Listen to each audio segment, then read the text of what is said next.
The other side of things now, the Eagles. They're 0-2, guys. DeMarco out of shotgun. It's not working. On 18 of his 21 plays, he had just 2 yards. Bradford can't throw downfield. Stephen A., you just said they're done, but how much trouble is this Eagles team really in? They're god-awful. Let's just call it what it is. They're a soft team. The Philadelphia Eagles are a soft football team. And it's all the fault of Chip Kelly. All of it. First of all, DeMarco Murray is an I-back. He's a north and south runner. Why do you have him running sideways? Now, you want to blame DeMarco Murray, fine, because it looks like he was stupid for going to the Philadelphia Eagles because you got to know what Chip Kelly is doing. But Chip Kelly is supposed to be the bringers. He's completely misusing DeMarco Murray, and I applaud DeMarco Murray's heart. He was out there fighting yesterday. Now, granted, he wasn't getting any blocking from his, Barbary and Gardner and these boys, they didn't do anything. That offense, every time DeMarco Murray touched the ball, he had a hand on him before he could even make a move. They were not blocking for him at all. The offensive line was absolutely horrific and pathetic, inept, okay? They should be ashamed of how they performed. They should give money back for the way that they performed yesterday. That's number one. Number two, you let go of Jeremy Maclin, your number 1 wide receiver from last year. Skip, I really, really like Jordan Matthews. There's no question about it. But he's relatively young. He's a great number 2 receiver at this juncture. He's destined to be a number 1. He has no business being your number 1 guy right now. Riley Cooper has no business being on that roster. All he could do is block, okay? And right now, he'd be a better offensive lineman than the offensive lineman they have, as awful as they have been. That's point number 3. Point number 4, Sam Bradford. Lord. He's got a worse passer rating than Nick Foles. He's got a worse passing rating than Johnny Manziel, even though Johnny Manziel's passer rating is better than a lot of quarterbacks in the NFL over the first 2 weeks of this season. I'm just looking at Sam Bradford right now. He looked like a deer in headlights. He looked petrified and scared to death at what Dallas was throwing at him. He seemed confused. He didn't seem to have that dog in him that you would want from somebody playing for Philadelphia, where you got to be a rough rider. You got to go after it, and you got to sit there and get feisty and be willing to fight. It's one of those, this is football we're talking about here. And don't tell me that the Dallas Cowboys didn't look in that dude's eyes and see somebody that was scared to death. Like I tweeted, he looked like a cat at a dog show, for crying out loud. Petrified of what was coming his way. It was really pathetic and how sadly bad Sam Bradford was. And so when I take all of those things into consideration, I'm looking at it from the perspective, Skip Bayless, that even though the Eagles have talent, and individually they got some cats on their squad that can play for anybody, collectively speaking, as they've been put together by Chip Kelly, they seem relatively inept. 5 of these 8 are the first 8 quarters of this NFL season. They have not scored a point. Not a single point in 5 of the 8 quarters. Don't give me the touchdown they scored last night. That was straight garbage. That was garbage time. Nobody's paying attention to that. So when you look at the Philadelphia Eagles right now, their running attack, their passing attack, their protection at the line of scrimmage, it just doesn't seem to be there. And Chip Kelly is one of these guys. The arrogance is on an all-time high, because I haven't seen too many coaches in all my years of watching the NFL who believe wholeheartedly in their system so much that they don't need talent. We've got a system-style coach in Bill Belichick, but he recognizes that he can make modifications because he has Tom Brady. So at least he made sure he had talent somewhere. Chip Kelly is like, yeah, I need what I need. I ain't worried about talent. We got this covered because I know what I'm doing. And it's embarrassing. I worked in Philadelphia for almost 17 years. And there is, at no time does that city look more or resemble more of a morgue than when it loses to the Dallas Cowboys. So that's bad enough. But to lose to Dallas in this fashion, where you just seemed ill-equipped to even be on the same field as them, is so incredibly embarrassing. With no Dez, no Romo, no Dez, no Romo, and all those at home. Yeah. That's embarrassing. There's no excuse for it, Skip. None. First, on Sam Bradford, You will attest, I first guessed this one. Oh, no, I'm not second guessing. I didn't guess against. I would say this. I didn't guess against you because I didn't know. Okay. I watched him in St. Louis. I knew he could throw the football, but I didn't watch him intimately enough to measure his heart. You have been watching him since his days in college, and you've always questioned his heart.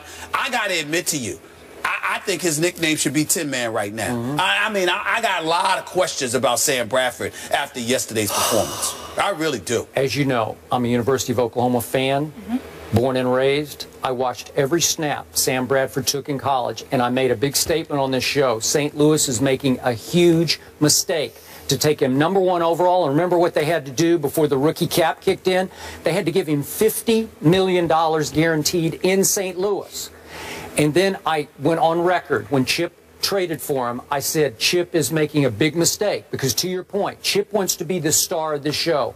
Sam Bradford is the ultimate cog quarterback, the ultimate sort of, you know, extension of the coach on the football field. If you get your fast break offense going and you get on a roll, he can throw darts. If it starts to go just a little bit south, he will fold up, and he does not have the dynamic personality or body language or playmaking skills to reverse momentum for you. He's not going to make that play that changes the game. In fact, I would suggest to you that his body language is at least as bad as Jay Cutler's is. Did you see Bradford yesterday? Yeah. Does he not hang his head fast? And his teammates are looking at him like, seriously? You got to help us. You got to fire us up. You're getting no argument from me. Hey, you're getting no argument from me there. Okay, so he's the wrong guy at the wrong place at the wrong time for a football team that went out and got a power back for a spread option geared offense. How did Philadelphia kill the Cowboys on Thanksgiving night at Jerry World? With the spread option. Right. I think they ran it 8 times with Mark Sanchez because Mark Sanchez has some athletic ability. And he kept the ball several times and just gashed him. And LaShawn McCoy can make you miss at the line of scrimmage. He's slippery. DeMarco is not slippery. The great stat is last year in Dallas, DeMarco obviously led the league in rushing. Yeah. His first contact came an average of 2.8 yards down the field. Yeah. In Philly so far, where he has, what's his total so far? 11 yards on 21 tries. He's been getting hit slightly behind the line of scrimmage with first contact. He's not going to make that guy miss. It's not that he's going to go straight down, but it's going to slow him up because he's going to get, the guy will get him around the ankles, and then the avalanche is going to fall in on him. So he's not the right guy for what you're trying to do if you're not going to run the spread option. Have you seen him run it one time with Sam Bradford? I've not seen any. I might have missed one, but I think they've gotten away from what they do because they've tried to cater to what DeMarco did in Dallas, and they're not the Dallas Cowboys. So this is a bad fit. And the only solution here is, I guess, they'd have to go to your guy. I felt bad for DeMarco yesterday. As I tweeted yesterday, because I tweeted a lot yesterday, I tweeted that they should have benched Bradford and put in Mark Sanchez. That's point number 1. Point number 2, just as an aside, when they decided to throw, when they were on the goal line, first pass incomplete, second pass interception by Sean Lee. At no time did they try to run the football. DeMarco Murray, very moderate, you know, not demonstrative or bombastic in any way, is screaming at the sidelines, why, and going off. Had that been LaShawn McCoy or Deshaun Jackson or somebody, we would have heard a whole bunch of stuff about it. So maybe it's not about DeMarco Murray. Maybe it wasn't about those dudes. Maybe it's about some of the decisions that Chip Kelly is making. That's point number 2. Point number 3, Byron Maxwell might be able to play. He was a member of the Legion of Boom. Yeah. He is no #1 cover corner. Can we at least concede that? He had a long day yesterday. He had a long day yesterday, and there was no Des Bryant on the field, and he had a long day. That 42-yard touchdown from Whedon, not Romo, Whedon to Terrence Williams. Whedon? I'm not saying stay on the Whedon. You got to stay on the Whedon right now. But the point that I'm trying to make to you is this. That pass, did you see the effort? Slant pattern, Terrence Williams, and Byron Maxwell was like, you got me, you got me. And I'm just sitting there like this. This brother just got $60 million now, and I'm looking at it from the perspective of number 1 game of the season, meaning week 1. The Atlanta Falcons are playing the Philadelphia Eagles. Who's the head coach of the Atlanta Falcons? That's Mr. Dan Quinn. Who's the former defensive coordinator last year from Seattle? Dan Quinn. You think it's an accident that Dan Quinn went after Byron Maxwell? You think that's an accident? Granted, you got Julio Jones, one of the best of the game at wide receiver. Please don't get me wrong. But Dan Quinn was like, we going to go after this dude because he might have some insight into Byron Maxwell's cover ability. So all of those things taken into consideration. You got Chip Kelly. He paid $60 million to Byron Maxwell. He ain't showing up. You got rid of Evan Mathis, which, by the way, you reneged because you said that you were planning to pump up the back end of his contract. Then you rescinded that offer, which is what upset Mathis. And you decide to let him go, knowing that you were going to need him on your offensive line. We ain't even getting into Macklin, Deshaun Jackson, LaShawn McCoy.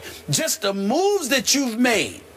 This team, as far as I'm concerned, does not look like a team. It looks like a compilation of what Chip Kelly wants and is trying to make into a team, as opposed to it actually being a team. And that is what I believe cost them. And that's what I saw yesterday. And that's why I said, you know what? Eagles are toast. And you know what? Last point. When things do go south in Philly, I don't think Chip has built up a reservoir of love in that locker room that you can fall back on. You know what I mean? Once it starts to go, they're like, wait a second. Yeah, they're going to win their share of games. But the aura that they had attached to them coming into the season, now we're remembering, wait a minute, this dude never won a national championship. And on a collegiate, on a professional level, you went to the playoffs your first year. You finished both 10-6 both years, but you weren't in the playoffs last year. So suddenly we're looking at Chip Kelly the way maybe we should have looked at him all along. The man knows football. The man can coach.